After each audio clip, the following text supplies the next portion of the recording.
So we finally got to show off storms. Yes! Woo! Which is something we've been waiting to show off for a long time. Something that we've known is coming for a long time.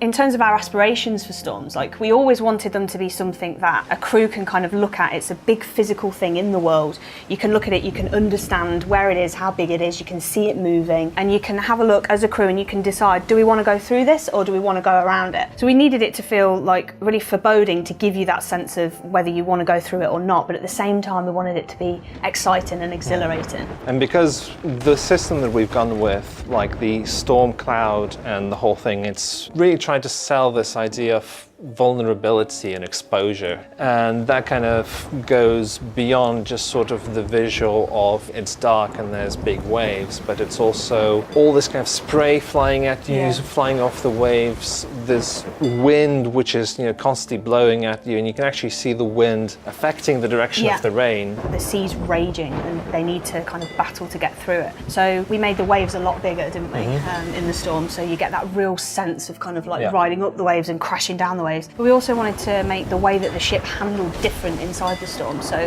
the currents of the storm will drag the wheel around like by itself. So if you don't have somebody standing on the wheel continually fighting it, you'll kind of drift off and not be able to go where you want to go. And even if you are there steering the wheel, you really have to fight. It's very difficult to go the direction you want to go. And we added in the ability to have the deck actually get wet as well as part of this, didn't we? So the waves are coming over, but the deck actually gets wetter, and then it'll start to drip below decks. I don't know how many people are going to notice this, but it's actually a proper fluid simulation of water kind of seeping through all the planks on the deck. You also get a very slow amount of water just filling up, so after you came out of the storm there's a little bit of cleanup. You'll have a couple of buckets of water that you'll need to bail out. Even at the bottom of the ship you're not going to feel safe. You can feel it rocking around and all this water sloshing around. And you can hear it still as well. Yeah, you can hear it still as well.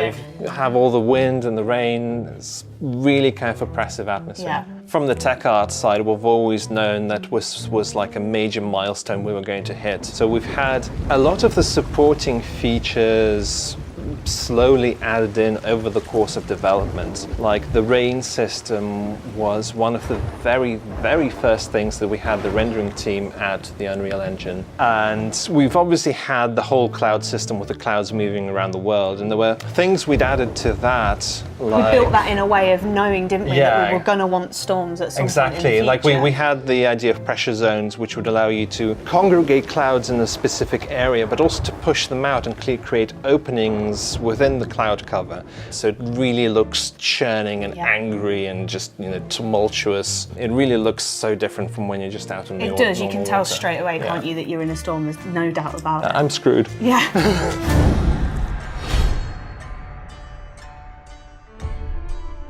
Hey, thanks for watching. If you enjoyed what you just saw, then please like and subscribe to our channel and check out some more of our weekly videos.